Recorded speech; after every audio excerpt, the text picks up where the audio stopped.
여러분 혹시 나태주 시인이라는 분 들어보셨죠? 네, 나태주 시인. 풀꽃이라는 이 시가 아주 유명서로 인해서 우리에게 널리 알려져 있습니다. 아주 짧죠. 이 나태주 시인의 시는 길지 않아요.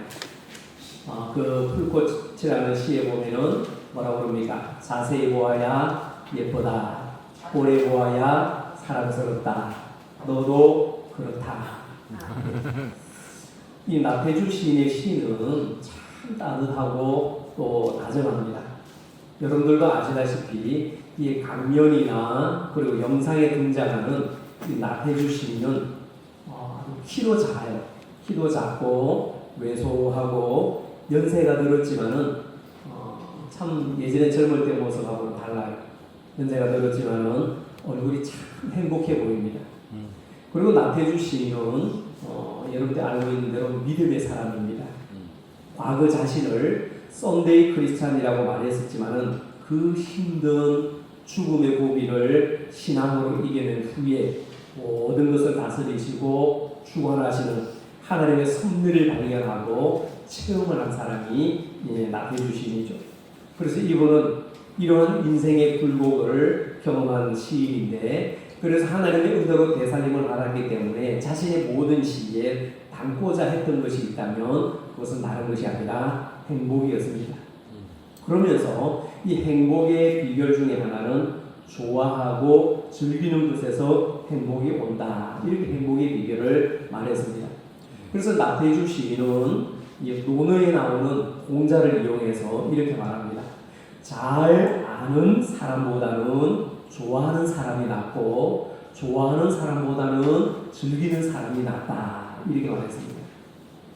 자, 이 말은 어떻게 보면 우리가 적용해 본다면 우리가 새벽마다 전도서 말씀을 묵상하고 있는데 잘하는 사람보다 좋아하는 사람이 낫고 좋아하는 사람보다는 즐기는 사람이 낫다. 이 말을 전도서에 나오는 말씀처럼 생각해 보면 하나님께서 우리에게 허락하신 그 인생을 감사하고 즐거워하고 누리는 것이 참 행복이다. 이것을 말씀합니다. 자, 그런데 오늘 우리가 읽은 이 시편 1편 말씀을 보니까 이 말씀과 아주 맥락이 비슷하다는 것을 볼 수가 있습니다. 자, 시편 1편은요, 우리나라 크리스찬들이 시편 23편 못지않게 암송하고 애찬하는 그런 본문 중에 하나입니다. 복 있는 사람은 누구인가? 행복한 사람은 누구인가? 이 사실을 시편 1편이 우리에게 말씀하고 있습니다. 자, 그 중에서 우리가 몇 가지를 살펴본다면 이렇습니다. 행복한 사람은 첫째로 옳은 것을 선택하는 사람입니다. 같이 해봅시다. 행복한 사람은 옳은 것을 선택하는 사람입니다. 어떤 것을 선택하는 사람? 옳은 것. 옳은 것을 선택하는 사람. 그래서 이 시편 1편의 시인은 먼저 복 있는 사람의 모습이 어떠한 사람인가, 그 복 있는 사람의 모습을 설명하기에 앞서서 복 있는 사람이 피해야 할 길을 먼저 제시하고 있습니다. 그 길은 다른 길이 아니라 세 가지입니다. 악인들의 꾀, 죄인들의 길, 오만한 자들의 자리, 이 세 가지를 피해야 된다. 이걸 말씀합니다. 여러분, 사람은 늘 언제나 선택하는 존재입니다. 이것이냐 저것이냐. 무엇을 선택하느냐에 따라서 우리 인생이 달라집니다. 이 피천덕 시인이 번역한 로버트 프로스트라는 이 가지 않은 길이라는 시가 있습니다. 그 시에서 이 피천덕 시인은 두 개의 길 중 한 길을 선택하였고 결국 그 길이 시인의 모든 것을 바꾸어 놓았다. 이렇게 말합니다. 여러분들도 아마 선택했을 겁니다. 예수를 믿느냐 그렇지 않느냐, 좁은 길을 가느냐 넓은 길을 가느냐, 예수 그리스도를 택하느냐 아니면 다른 종교를 택하느냐. 사람은 늘 이렇게 두 개의 길 중 한 길을 선택함으로 살아가게 되어 있습니다. 오늘 우리는 이 시편 1편에서도 다른 길을 걷고 있는 두 종류의 사람을 만나게 됩니다. 한 사람은 복 있는 사람이요, 한 사람은 악한 사람입니다. 그런데 가만히 말씀을 보면 이 복 있는 사람은 불의한 자들과 함께하지 않는 사람입니다. 그리고 복 있는 사람은 그렇게 불의한 자들과 함께하지 않기를 선택한 사람입니다. 오히려 복 있는 사람은 그들의 영향을 받지 않겠다고 결심합니다. 우리가 악한 사람들로부터 악한 영향을 받지 않는 것보다 더 중요한 것은 뭐냐면은 선한 것들로부터 선한 영향을 받는 것이 더 중요합니다. 야, 저기는 더럽고 냄새나는 곳이기 때문에 저 어느 지역의 저 바다는 수영을 하지 않는 것이 좋아. 이렇게 해서 더러운 것을 선택하지 않는 것보다는 자, 저기는 물이 좋다고 그러더라. 저기를 가면은 사람들이 음식도 좋다고 그러더라. 그러면서 악한 것과 더러운 것을 선택하지 않는 것보다는 좋은 것을 선택하는 것이 더 오히려 낫다라는 것이죠. 그러니까 무엇보다도 우리는 하나님의 말씀을 선택해야 합니다. 할렐루야. 네. 같이 봅시다. 우리는 하나님의 말씀을 선택해야 합니다. 하나님의 말씀을 선택해야 합니다. 그렇죠. 우리의 기준은 언제나 하나님의 말씀이 중심이 되어야 합니다. 말씀이 기준이 되어야 됩니다.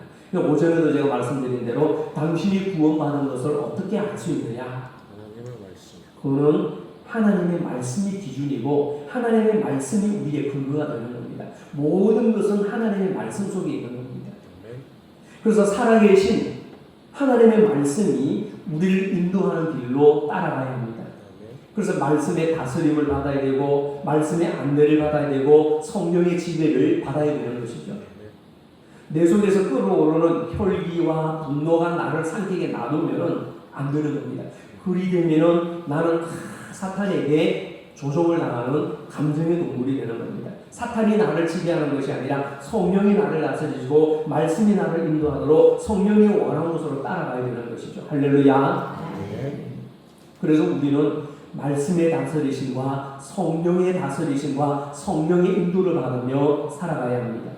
그리 되도록 늘 기도하며 성령의 임재하심에 나를 맡기고 내어드리고 또한 성령님을 모셔드리고 동의하는 삶을 살아가는 여러분 되시기를 축원합니다. 자, 두 번째, 행복한 사람은 하나님의 말씀을 즐거워하는 사람입니다. 같이 봅시다. 행복한 사람은 하나님의 말씀을 즐거워하는 사람입니다. 하나님의 말씀을 즐거워하는 사람입니다.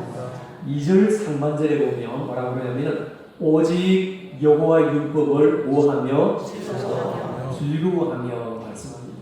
사람은요 즐거워야 됩니다. 앞에서 나태주 시인이 인용한 그 공자의 말대로라면 즐기는 자는 행복한 사람입니다. 지금 축구 월드컵이 한창 하고 있는데 늘 운동선수들이 그 감독이 운동선수들의 그러는 말이 뭐냐면 즐기면서 해라. 즐기면서 이기려고 하고 득점을 내려고 하기보다는 즐기면서 해라고 합니다. 그래야 마음이 기쁘고 그래 에너지가 솟는다고 해요. 즐기는 자는 여러분 행복한 사람입니다. 무엇보다도 우리는 그리스도인이기 때문에 하나님의 자녀이기 때문에 하나님의 말씀을 즐기는 자야말로 참으로 행복한 사람이라고 성경은 우리에게 말씀합니다. 왜 그럴까요? 우리는 하나님의 백성이기 때문에 하나님의 말씀을 가까이 하고 하나님의 말씀을 즐거워하고 하나님의 말씀의 인도를 따라가야 되는 거죠. 그래서 하나님의 말씀 자체가 그 말씀 자체가 우리를 기쁘게 하고 우리를 즐겁게 하기 때문입니다. 여러분 여행을 가보신 분 아시죠? 여행을 가서 아주 멋진 풍경을 보게 되면은 누가 시키지 않아도 어떤 현상이 일어나죠? 환호성을 지릅니다. 좋은 걸 보면은 와 감탄을 하죠. 환호를 하죠. 하나님께서 우리에게 주신 최고 아름다운 어느 꾸밈없는 말이 뭐냐면 감탄사입니다. 여러분 뭐 울릉도나 아니면 저 기암교에서 절경이 뛰어난 곳에 가면은요 와 멋있다, 와 예쁘다, 와 대단하다 이런 말보다는 그냥 와 이래 나오죠. 이건 태고 쪽부터 하나님으로 받은 최고의 은혜의 풍경입니다. 예. 그래서 멋진 풍경을 보게 되면 우리가 환호를 지릅니다. 와 그리고 나서 뒤에 수식어가 나오죠. 멋지다, 와 대단하다, 와 어떻게 이럴 수가, 그러죠. 예.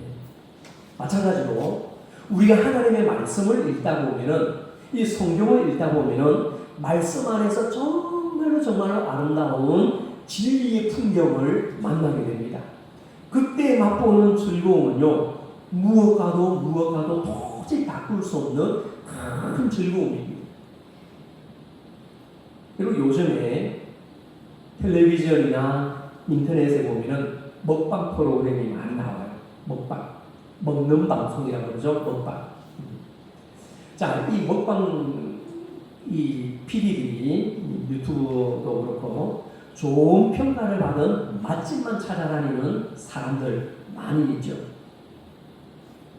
미각이 발달한 사람들은요, 맛있는 음식을 찾아다니며 즐깁니다. 왜 그러냐?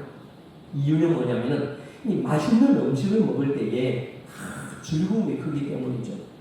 금강산도 식후경이라고 해요. 하나님께서 우리에게 주신 이 모든 것 중에서 먹는 즐거움만큼 큰 즐거움 주신 것 없습니다. 입이 즐거워야 되죠.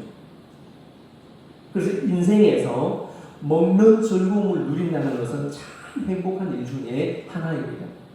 어른들이 연세가 들고 몸이 아프고 그러면요 입맛이 없어진대요. 입맛이 뭘 먹어도 맛을 모르겠대요.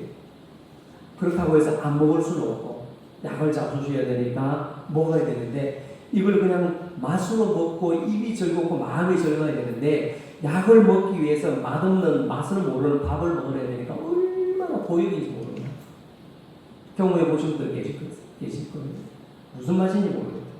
그래서 우리 입이 즐거운 것은, 입맛이 돋아나는 것은 참 행복한 일입니다. 그래서 어떤 사람은 행복에 대한 소박한 정의를 이렇게 내립니다. 행복이란 좋아하는 사람과 함께 맛있는 것을 먹는 것이다. 이게 행복이라는 거예요. 곰곰이 생각해 보면은 틀린 말이 아닌 것 같아요. 뭐 행복이 별것 있나요? 내가 좋아하는 사람과 함께 맛있는 것을 먹는 것, 이게 행복이죠. 그 행복이 어디에서 나오죠? 가정에서 나오잖아요. 사랑하는 아버지, 사랑하는 어머니, 사랑하는 자녀들과 함께 같이 있는 것이 행복하고, 그렇게 같이 좋아하는 사람이 있으니까 뭐죠? 보리밥, 공동보리밥 하나 놓고 먹어도 맛있는 거예요. 그게 행복이라는 거죠. 자, 그래서 행복이란 좋아하는 사람과 함께 맛있는 것을 먹는 것이다 그랬는데, 그러나 우리 믿음의 사람은 조금 다른 차원의 행복을 말합니다.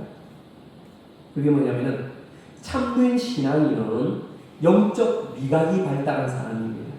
같이 봅니다. 참된 신앙인은 영적 미각이 발달한 사람입니다. 영적 미각이 발달한 사람입니다. 여러분, 우리는 영적인 사람이라고 그러잖아요. 영적인 사람은 영적 미각이 있고요. 이 영적 미각을 가진 사람은 영적인 세계의 맛을 느끼며 살아갑니다. 영적인 세계의 맛은 다른 것이 아니죠. 말씀의 맛, 기도의 맛, 진리의 맛입니다. 이것이 맛있어야 돼요. 그래서 말씀의 맛이, 기도의 맛이, 이 진리의 맛이 다 우리 가운데 영적 즐거움을 공급해 줘야 돼요. 그래서 다윗이 그랬잖아요. 하나님의 말씀이 어찌 내게 그리 단지요? 뭐보다 달다 그랬어요? 꿀과 소미꿀보다도 더 달다 그랬어요. 얼마나 하나님의 말씀이 맛이 있었으면 그렇게 말했을까? 우리에게는 하나님의 말씀을 읽고 묵상할 때 찾아오는 즐거움이 있습니다.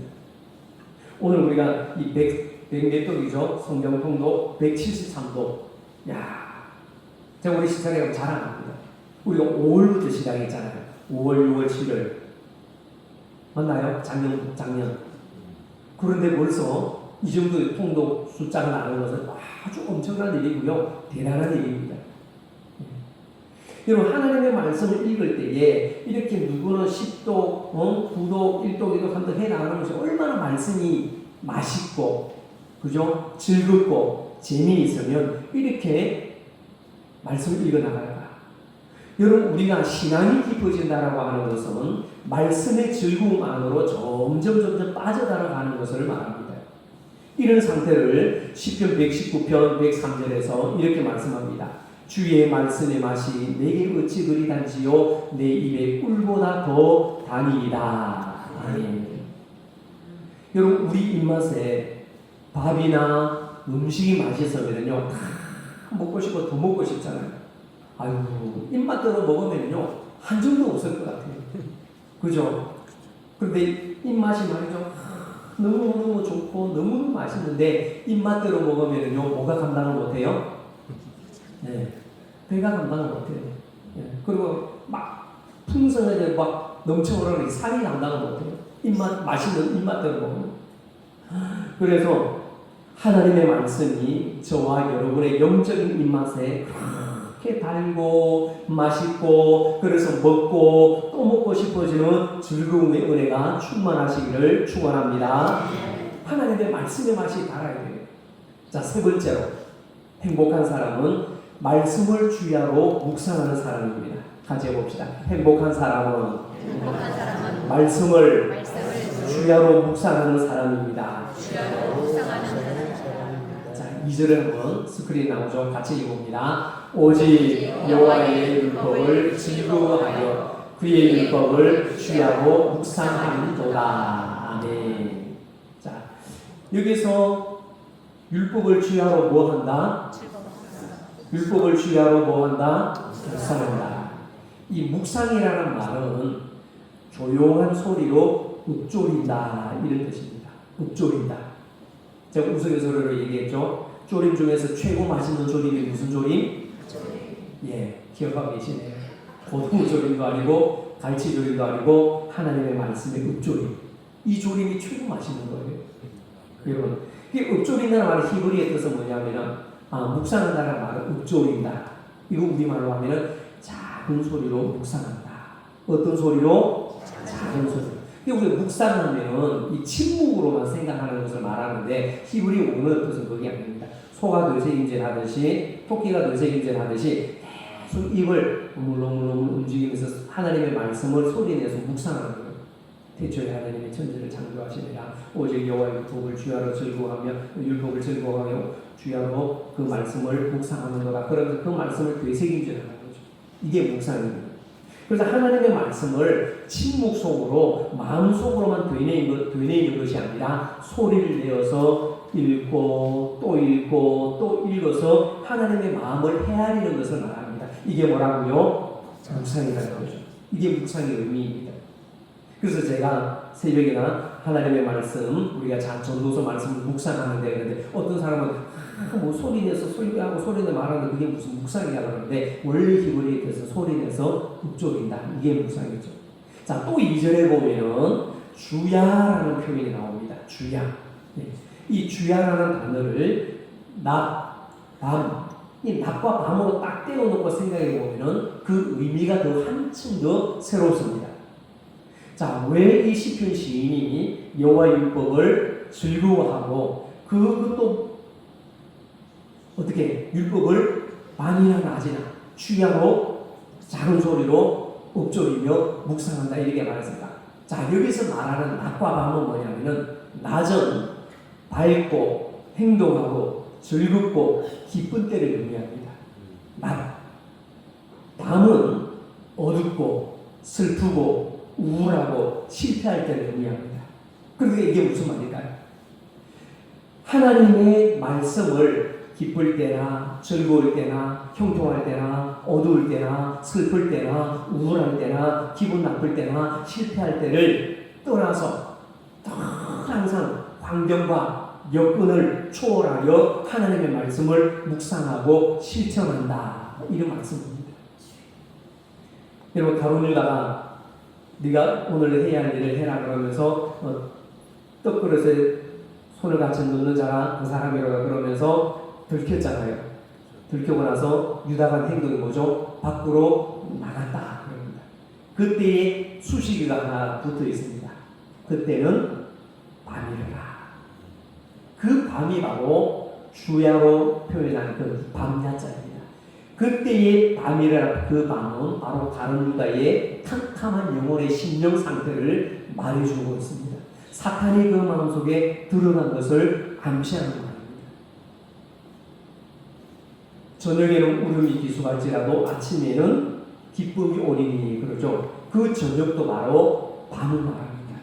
그래서 밤은 언제나 우리에게 낮보다는 어두움과 슬픔과 우울함과 아플 때, 실패할 때를 말합니다. 그러니까 주야로 말씀을 묵상하는 것은 그런 환경, 그런 여건, 그 모든 것들을 다 초월해서 밤이나 낮이나 하나님의 말씀을 가까이 한다 말씀입니다.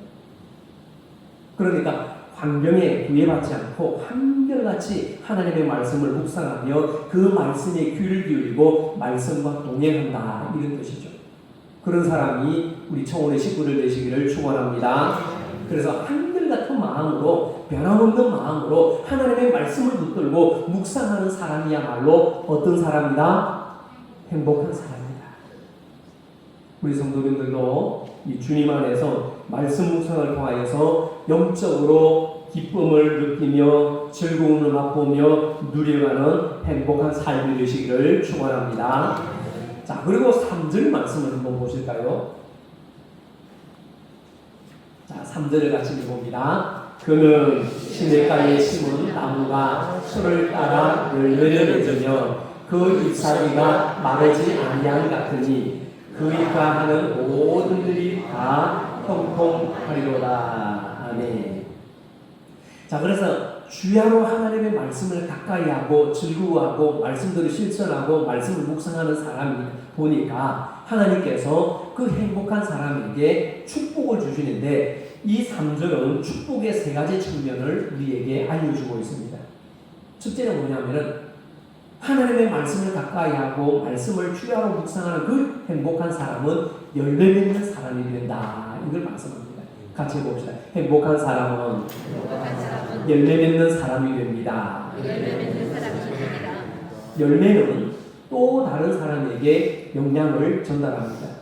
행복한 우리로 말미암아 다른 사람들이 또다시 영향을 공급받고 치유받을 수 있습니다. 그러기에 행복한 사람은 축복의 통로가 되고 행복한 사람은 기쁨의 통로가 되는 것이죠. 그래서 행복한 사람은 열매를 맺어서 이 열매를 통해서 다른 사람을 즐겁게 해주는 사람이죠. 자, 2번째는 행복한 사람은 지속성을 가집니다. 뭘 가집니까? 지속성을 가집니다. 바람이 불고 비가 내리지 않으면은 물가에 심지 않은 모든 나무들은 다 시들거나 말라 죽습니다. 때를 따라서 비가 내리고 때를 따라서 태풍이 오고 때를 따라서 이렇게 바람이 요동을 하면서 농작물이 자연에 큰 이로움을 준다고 그러잖아요. 이런 바다에 태풍이 치지 않으면 저 심해까지 산소가 공급이 안 된다고 그래요. 그래서 태풍이 와서 바닷물을 한번 뒤집어줘야 플랑크톤이 유동적으로 이동을 하기도 하고 큰 생물이나 작은 생물이 이렇게 돌고 도는 순환 가운데서 산소도 공급받고 먹이도 공급을 안 한다고 그래요. 자, 마찬가지로 뭐냐면은 시냇가에 심은 나무가 철 따라서 비를 맞지 않으면 어떻게 말라 죽는 겁니다. 그러나 시냇가에 심은 나무는 모든 더위와 가뭄에도 불구하고 사시사철 푸름을 유지해 나갑니다. 그래서 하나님의 말씀을 주야로 묵상하는 행복한 사람이 바로 이와 같다 말씀합니다. 그래서 주님 안에 있는 사람은 상황이 어떻든지 간에 변하지 않는 겁니다. 늘 하나님 주시는 공급해 주시는 그 영적인 힘을 통해서 영적인 기쁨, 영적인 능력, 권능을 지속적으로 유지해 나가는 거죠. 이게 행복한 사람은 지속성을 유지해 나가는 이유입니다. 자, 3번째는 뭐냐면은 하나님의 말씀을 기뻐하고 말씀을 주야로 묵상하는 사람은 무슨 일을 하든 형통한 사람이 됩니다. 같이 봅시다. 행복한 사람은 형통한 사람이 됩니다. 그 이유는 뭐냐면은 이런 사람은 임마누엘 하나님이 함께 하시기 때문입니다. 할렐루야. 그래서 믿음의 사람에게 이만큼 든든한 일은 없을 거예요. 하나님이 나와 함께 하신다. 어디를 가든지 무엇을 하든지 어떤 일을 하든지 누구를 만나든지 하나님이 나와 함께 하신다. 임마누엘. 자, 여러분 세상 사람들이 생각하는 복 있는 사람은요, 아마도 부귀를 누리거나 재물을 많이 갖고 있거나 명예를 추구하는 것이라고 생각할 수도 있습니다. 또 그렇게 사는 사람이 복을 받았다고 생각하며 살아갈지도 모릅니다. 그러나 우리가 예수 그리스도 안에서 정말로 복 있는 사람은 우리 주님 예수님 안에 거하며 살아가는 사람, 예수님과 함께 동행하는 사람, 믿음의 사람이 우리가 행복한 사람인 줄로 믿습니다. 그래서 참으로 행복한 사람은 결국에는 이 땅에서 없어질 것을 소망하지 않습니다. 정말로 그리스도 안에서 행복을 맛보며 살아가는 사람은, 복 있는 사람은 영원한 것을 바라보는 사람입니다. 그래서 우리는 이 세상에서 목표를 하지 않아요. 이 세상에서는 썩고 없어지고 소멸될 것 뿐이지만은 하나님 나라의 것은요, 소멸되지 않는 것이고 영원한 것이죠. 그래서 행복한 사람은, 예수 안에 있는 사람은 영원한 것을 바라보며 살아가는 사람입니다. 할렐루야. 영원한 것은 무엇밖에 없느냐? 하나님의 말씀밖에 없습니다. 이사야 40장 8절에서 뭐라고 그럽니까? 풀은 마르고 꽃은 시드나 우리 하나님의 말씀은 영원히 서리라 하라. 아멘. 그래서 복 있는 사람은 옳은 것을 선택하는 사람이 복 있는 사람입니다. 그리고 복 있는 사람은 불의한 자들과 함께 하지 않고 그들의 삶에 영향을 받지 않는 사람이 복 있는 사람입니다. 그리고 행복한 사람은 하나님의 말씀을 즐거워하는 사람입니다. 행복한 사람은 하나님의 말씀을 주야로 묵상하는 사람입니다. 행복한 사람은 열매 맺는 사람이 됩니다. 행복한 사람은 지속성을 가집니다. 행복한 사람은 무슨 일을 하든지 형통한 사람이 됩니다. 그러니까 여러분, 답은 이미 정해져 있습니다. 하나님의 말씀 안에서 말씀을 즐거워하고 말씀을 묵상하면서 행복한 삶을 이루어가는 여러분 되시길 바랍니다. 그래서 하나님의 말씀이 너무 맛있어서 아침에도 저녁에도 한낮에도 말씀을 가까이 하고 말씀을 묵상하면서 말씀이 주는 즐거움을 통해서 그 말씀이 주는 기쁨 가운데 거하면서 하나님과 동행하는 복된 우리 청혼의 온 식구들 되시기를 간절히 축원합니다. 기도하겠습니다. 하나님 아버지 감사합니다. 죄로 말미암아 이미 죽었던 우리들을 구원해 주셔서 하나님 앞에서 예배자로 살아가게 하시니 참으로 감사합니다. 하나님의 말씀을 늘 우리에게 들려주시고 또 깨우쳐 주시고 알게 하시고 맛보게 하셔서 말씀 안에서 즐거움을 누려나가는 저희들 되게 하여 주옵소서.